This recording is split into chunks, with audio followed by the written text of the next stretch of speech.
India के foreign minister doctor Jaishankar ने बड़ा ही धमाकेदार बयान दिया है। ट्रंप की धमकी का जवाब भारत और चीन दोनों ने सख्त लहजे में दिया। उन्होंने कहा है कि पहली बात कि ऐसा कुछ हो नहीं रहा, अगर ऐसा कभी कुछ हुआ तो अमेरिका का बाप भी इसको नहीं रोक सकता। भारत के विदेश मंत्री ने इशारों में कहा कि हमारी विदेश नीति स्वतंत्र है और किसी की धमकी से प्रभावित नहीं होती है। ये अगर हमें ब्रिक्स करेंसी बनानी होगी तो हम ये जरूर करें। जस्टिन ट्रूडो के सर पे तो उन्होंने पहाड़ी तोड़ दिया। उन्होंने कहा है कि जो कनाडा है वो जो एक स्टेट बन जाए, अमेरिका की जो है वो 51वीं स्टेट बन जाए। अगर साहब अभी सदर बने नहीं है, अभी से उनका ये इलेक्टेड प्रेसिडेंट ट्रम्प है, उनकी तरफ से ब्रिक्स के ऊपर कहा गया है कि करेंसी लाए तो टैरिफ्स लगे। इतना भी कमजोर नहीं है कि अमेरिका इस तरह से उसको दबा ले जिस तरीके से बातें की जा रही हैं। कनाडा को उन्होंने कहा कि भी आप इकॉनमी 51st स्टेट आप होंगे और आप गवर्नर होंगे कनाडा। लेकिन मैं देख रही थी कि डॉक्टर जयशंकर ने भी शायद इसके ऊपर कुछ कहा है, जिसमें उन्होंने ये कहा है कि no idea of a BRICS currency. तो ये कहा जाता रहा कि इंडिया ने तो कहा भी नहीं, इंडिया का तो ये उसने तो शुरू भी नहीं किया था ये करेंसी की बात। देखिए ये तो अभी कहते हैं आगे आगे देखिए होता है क्या। असली प्रॉब्लम तो अमेरिका ने शुरू की ना। जब आप इस तरह से दादागिरी करोगे तो लोग फिर क्यों आप पे उसमें ट्रेड करेंगे कि भाई आप डॉलर रखोगे तो इनके पास हमेशा एक वो लीवरेज रहेगा कि वो आप पे डॉलर जो है वो जब्त कर ले। तो ताली दोनों हाथों से बजेगी। इफ ट्रम्प रियली वांट्स कि जो डी डॉलराइजेशन ना हो तो फिर ये भी करना पड़ेगा। इलेक्टेड प्रेसिडेंट ट्रम्प हैं जी, उन्होंने ये कहा कि जी एक तरीके से चेतावनी दे डाली है, धमकी दे डाली है और कहा है कि जो भी ये करेंसी लाएगा, बात करें ब्रिक्स की, तो ब्रिक्स कंट्रीज पर जो है वो टैरिफ लगेगा 100% और निकाल देंगे उनको। यानी ऑब्वियसली ट्रेड रेट सब कुछ खत्म हो जाएगा। अगर नहीं तो ठीक है, फिर आप ना करें अमेरिका के साथ, तो ये करेंसी हम नहीं लाने देंगे। इस पे आपका पॉइंट ऑफ व्यू क्या है? लेकिन मैं देख रही थी कि डॉक्टर जयशंकर ने भी शायद इसके ऊपर कुछ कहा है, जिसमें उन्होंने ये कहा है कि no idea of a BRICS currency. तो ये कहा जाता रहा कि इंडिया ने तो कहा भी नहीं, इंडिया का तो ये उसने तो शुरू भी नहीं किया था ये करेंसी की बात। सर क्या इसको कैसे एलैबोरेट करेंगे?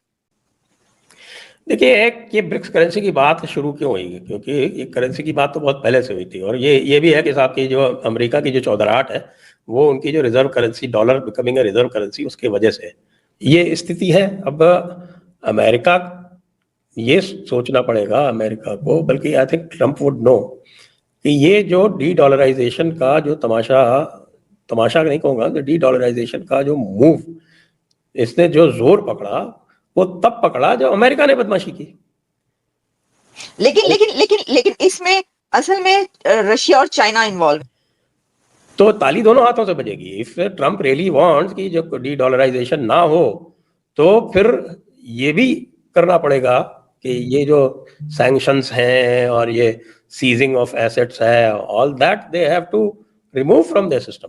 हालांकि मैं कहूंगा कि ट्रम्प ये नहीं करता। ट्रम्प का जो भी है, ये ट्रम्प और डेमोक्रेटिक पार्टीज में कि ट्रम्प की जो रिजीम है वो बेसिकली वो टैरिफ और ट्रेड के ऊपर आधारित रहती है, और जो डेमोक्रेट्स की जो रेजीम है वो टोटल दादागिरी, सैंक्शन, सीजर, वॉर्स, धमकी, ये इस तरह के नाटक ये किया करते हैं। क्योंकि ये पूरी तरह से आपकी इनकी जो armament lobby, pharma lobby, oil lobby, ये इसके एक तरह से मुरीद है ये लोग। जी ठीक, देखे ना सर, ये तो दुनिया की सबसे बड़ी सुपर पावर होने के नाते थोड़ी बहुत चौधराहट दिखा लेते हैं। वहां पर तो देखे आपके हमसाई में तो IMF के पास होते हुए भी चौधराहट चल रही होती है। तो फर्क भी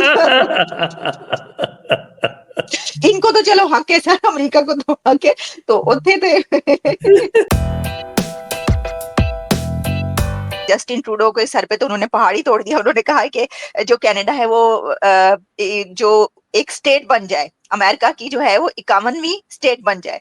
और इसी के साथ पाकिस्तान में हम देखते हैं तो खान साहब कह रहे हैं कि उनके पास ट्रम्प कार्ड है। वो कौन से? विवेक रामास्वामी की बड़ी खबर चल रही है कि उन्होंने रोजवेल्ट होटल जो है उसके ऊपर उन्होंने कहा जी क्रैकडाउन का स्टार्ट ही वहां से किया कि ये क्या है, यानी पाकिस्तान की प्रॉपर्टी से ही आगाज हुआ है। तो सर ये यहीं से होना था स्टार्ट। देखिए ये तो अभी कहते हैं आगे आगे देखिए होता है क्या। अब मैं जो पहले आप साउथ कोरिया की बात कर रही हैं, मैं उस पर थोड़ा सा बताना ये चाहूंगा। मैं हमेशा ये कहता हूं कि जो अमेरिका का वर्ल्ड ऑर्डर था वो फॉल ऑफ काबुल के बाद जब गिरा है, ये सारी चीजें उसके साथ रिलेटेड है। वो मैं रिलेटेड इसलिए कहना चाहूंगा कि जो prime minister of south Korea ने मार्शल लॉ लगाने का जवाब पेश किया है, उन्होंने कहा कि नॉर्थ कोरिया की वजह से, नॉर्थ कोरिया की तरफ और जो सोशलिस्ट लोग हैं मुझे उनसे खतरा है। और उनके ऊपर खुद ये मैं यहाँ ये जरूर बताना चाहूंगा कि जो वहां के जो प्राइम मिनिस्टर जिन्होंने डिक्लेयर किया मार्शल लॉ, उनके ऊपर करप्शन के चार्जेस हैं बहुत ज्यादा, लेकिन उन्होंने कार्ड ये नॉर्थ कोरिया का खेला, कार्ड नॉर्थ कोरिया और जापान ये खेल रहे हैं after the fall of Kabul. मुझे याद है कि दोनों प्राइम मिनिस्टर उस वक्त के जब काबुल के बाद ये आए इन्होंने ये कहा था कि since you are not able to protect yourself, तो आप हमें किस तरह प्रोटेक्शन देंगे। तो ये उसी क्या ही चट्टा है। दूसरा आपने देख लिया है अलेप्पो के अंदर जो सीरिया के अंदर जो चीजें चल रही हैं, उसको भी डायरेक्टली अगर देखा जाए तो that is a sign of the weak American work जो उनका वर्ल्ड ऑर्डर था। फिर उसके बाद ये है कि जो ये सबसे बड़ा ब्रैग कर रहे थे हमारे बाबा बाइडन जी के मैंने पीस सीज फायर करा दिया है अपनी लेगेसी में, तो एक हफ्ते में 52 दफा इजराइल ने अटैक किया लेबनान के ऊपर, और इस वक्त लेबनानी जो है वो अमेरिका कालें कर रहे हैं कि ये किस किस्म का ये सीज फायर है। तीसरी सबसे बड़ी बात यह है कि जो इस वक्त ट्रंप साहब जो मुसलसल दुनिया के ऊपर प्रेशर डालने की कोशिश कर रहे हैं, उन्होंने कल हमास को थ्रेट कर दिया। उन्होंने कि 20 जनवरी से पहले सारे जो है हॉस्टेजेस उनको छोड़ दो, वरना कॉन्सिक्वेंसेस आप सोच नहीं सकोगे, हेल फायर मैं हेल को लूज कर दूंगा। तो ये सारी चीजें एक और उसी के साथ आप कनाडा का देख लें। आप कनाडा को उन्होंने कहा कि भी आप इकॉनमी 51st स्टेट आप होंगे और आप गवर्नर होंगे कनाडा के, उन्होंने उसको कह दिया है। सर ये उन्होंने उनको मतलब टीज किया है, क्या किया, ये दुश्मनी है या दोस्ती है? नहीं, टीज किया है, दर हकीकत उसकी वजह टीज ही किया है, और थोड़ा थ्रेट भी इसमें जाती है, टीज भी जाता है। देखें ट्रूडो फार लेफ्ट को रिप्रेजेंट करते हैं और वाकई ही कनाडा के अंदर उन्होंने तबाही फेरी है अपने सोशलिस्ट एजेंडे के जरिए। ये मैं नहीं कह रहा हूँ, आप कनाडा के हालात आप गूगल करके देख लें। इतना भी कमजोर नहीं है कि अमेरिका इस तरह से उसको दबा ले जिस तरीके से बातें की जा रही हैं, तो वो कुछ ना कुछ तो करेगा। दूसरा सिर्फ चाइना की बात नहीं है, अमेरिकन प्रेसिडेंट ने तो रशिया को भी वार्न किया है, उन्होंने तो ब्रिक्स में जितनी कंट्रीज हैं सभी को आंखें दिखाई हैं। देखिए, पहली बात यह है कि आपने देखा कि ब्रिक्स के अंदर यहाँ पर इंडियन मीडिया में तो बहुत ज़्यादा था ब्रिक्स की करेंसी आ जाएगी, ब्रिक्स जो है वो अमेरिका से बाहर निकल जाएगा, वो डी-डॉलराइजेशन कर देगा, सारी दुनिया को डॉलर के बिना काम करने पे मजबूर कर देगा। हमने बोला कि रशिया को भी आंखें दिखाई हैं, भारत को भी आंखें दिखाई हैं। और भाई भारत को आंखें नहीं दिखाई, उन्होंने सिर्फ ये बोला है कि अगर आप कुछ सोच रहे हैं ये डी-डॉलराइजेशन का, छोड़ दो। और जयशंकर जी ने बोल भी दिया कि जो लोग बोल रहे थे कि ब्रिक्स की करेंसी आएगी, हमने तो कभी बोला ही नहीं कि हमने कोई ब्रिक्स की करेंसी करनी है।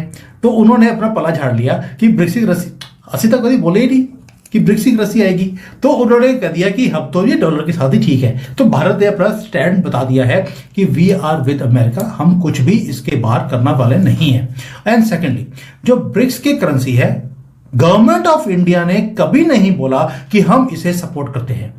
ये इंडियन मीडिया में कई लोग हैं जो चाइना के एजेंट बैठे हैं। मैं अपनी बात, मुझे कर रहे हैं लोग कि ये चाइना के एजेंट है, मैंने हमेशा बोला था कि this is not good for India. अगर ब्रिक्स की करेंसी आएगी, भारत के लिए अच्छी नहीं है, डॉलर के साथ काम करना ही अच्छा है। क्योंकि पाकिस्तान भी जितनी तरक्की करी है, जब तक डॉलर आते रहे, देखिए कितनी तरक्की करी, जब से आने बंद हुए हैं तब से आपकी तरक्की भी बंद हो गई है। तो इसलिए डॉलर के साथ ही काम करना चाहिए, युआन में नहीं करना चाहिए। जब से आपने युआन लेने शुरू करी, देखिए आपका भट्टा बैठ गया है। तो इसलिए हम भी डॉलर में ही काम करने वाले हैं। As far as Russia is concern, Russia को उसने बोल दिया कि आपको डॉलर से बाहर निकलने की जरूरत नहीं है, आपको पहले डाला हुआ है, आपको तो स्विफ्ट से बाहर निकाल दिया, ना आप डॉलर ले सकते हैं ना किसी को दे सकते हैं। इससे अच्छा है आप क्रिप्टो करेंसी में काम कीजिए। अब रशिया ने क्रिप्टो करेंसी में काम करने की हाँ कर दी है। उसने भी बोल दिया कि हम अमेरिका के साथ मिलकर काम करेंगे। यानी कि रशिया की जो प्रॉब्लम थी डॉलर की, वो उसने सॉल्व कर दिया। ट्रंप ने क्रिप्टो करेंसी को ऑलरेडी उसने प्रमोट करना शुरू कर दिया, खुद ने भी वहां पर क्रिप्टो खरीदने शुरू कर दिए हैं, एक्सचेंज बना रहा है, और यहां पर रशिया को भी सपोर्ट कर दिया। यानी कि हर मामले में एक ही काम है, आपके चाइना को बर्बाद करने का प्लान डोनाल्ड ट्रंप ने बना लिया है। रशिया को अपने पाले में डाल लिया, भारत को अपने पाले में ऑलरेडी कर लिया। जयशंकर जी की स्टेटमेंट बताती है एक चाइना ही है जो सदमे में है, और ये सबको लेके चल रहा था कि आइए अब मेरे साथ मिलकर काम कीजिए, हम अमेरिका की दादागिरी को सहन नहीं करेंगे, इन्हें नीचे करेंगे। और डोनाल्ड ट्रंप ने एक ट्वीट में सारा का सारा जो प्लान था वो चौपट कर दिया।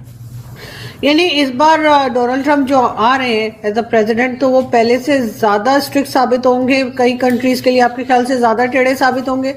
आते के साथ ही अभी तो आए भी नहीं है, एक तरह से अभी भी उनके ऊपर शक किया जा रहा है, लोग कह रहे हैं पता नहीं आएगा कि नहीं आएगा। अब हालात ये हो चुके हैं कनाडा के वहां से भारतीय लोग वापस जा रहे हैं और हजारों की तादाद से वापस जा रहे हैं। और फिर उसके बाद उन्होंने डोनाल्ड ट्रंप साहब तो अभी 20 जनवरी लेकिन बड़ा स्ट्रॉन्ग मैंडेट लेकर आ रहे हैं और इसको अंडर एस्टिमेट नहीं करना चाहिए और खुद नोटर डैम की इन्विटेशन पे जा रहे हैं, opening of Notre Dame to France, first अपना ओवरसीज ट्रिप होगा उनका। कई चीजों के इशारे मिल रहे हैं, इशारे देखने चाहिए। इशारे ये थे कि अभी तक जिस फॉरेन प्रेसिडेंट से वो मिले हैं सिर्फ अर्जेंटीना के मिले आए वहां पे, जो मिले उनका नाम है, वो आए और उनके साथ फ्लोरिडा में मुलाकात हुई उनकी। अब उसमें सिग्निफिकेंस क्या जाती है कि मिले एक ऐसे शख्स थे जिन्होंने अर्जेंटीना में आते ही 25% अपनी गवर्नमेंट के लोगों को फायर कर दिया था, निकाल दिया था। और बार बार डोनाल्ड ट्रंप साहब ये कहते हैं कि इनका मैंडेट भी यही है कि मेक अर्जेंटीना स्ट्रॉन्ग अगेन। तो एक तो इससे इशारा ये लेना चाहिए। फिर आप देख रहे हैं कि आज एक नई बात हुई है कि चाइना ने पाबंदी लगा दी है जो वैल्यूएबल मिनरल्स के ऊपर। इन्होंने पाबंदी लगाई थी, कैप इन्होंने लगाया था कि चाइना इससे ज्यादा चिप्स नहीं खरीद पाएगा, उसके साथ टिट फॉर टैट उन्होंने कर दिया है कि उन्होंने कहा जो मिनरल जिनके साथ चीजें ज्यादा बनती हैं उन्होंने कहा कि अमेरिका नहीं जाएंगी। तो इस वक्त दुनिया में एक अजीब सी एक कैफियत है। पहले ये सारी दुनिया वीक अमेरिकन फॉरेन पॉलिसी का फायदा उठा रही थी, अब जो है उसके बाद अब डोनाल्ड ट्रंप साहब की जीत के बाद दुनिया पैनिक मोड में है, जिसकी मैंने एक आपको पहले मिसाल दी है। जमात इस्लामी चाइना में है आज बैठी। फिर एक नया आया है चीज के यूके ने ट्रैवल एडवाइजरी दे दी है। और जो बिलखसूस अगर देखा जाए आपके रीजन की अगर बात की जाए आलिया, तो दो चीजें खतरनाक हद तक जा रही हैं। आपके इस्लामाबाद के अंदर भी पिंकी पीरनी ने खड़े होकर अल जिहाद के नारे लगवा दिए हैं और बांग्लादेश के अंदर भी यही हो रहा है। तो ये जो एलिमेंट है, अब इसका रिजल्ट कहां जाएगा, क्या निकलेगा, मैं इस चीज के खिलाफ नहीं हूं, लेकिन क्या ही अच्छा हो कि आपकी जिहाद की डायरेक्शन आपकी जहालत की तरफ हो, आपकी गुर्बत की तरफ हो, बजाय कि आप अपने ही कपड़ों को आग लगा के तो आप तालियां बजाना शुरू कर दें। मुझे लग रहा है कि आप नंबर 2 करने की तरफ जा रहे हैं, तालीम की तरफ तो जो आपकी नहीं है, साइंटिफिक और फ्यूचर के अंदर। मैं जिस तरह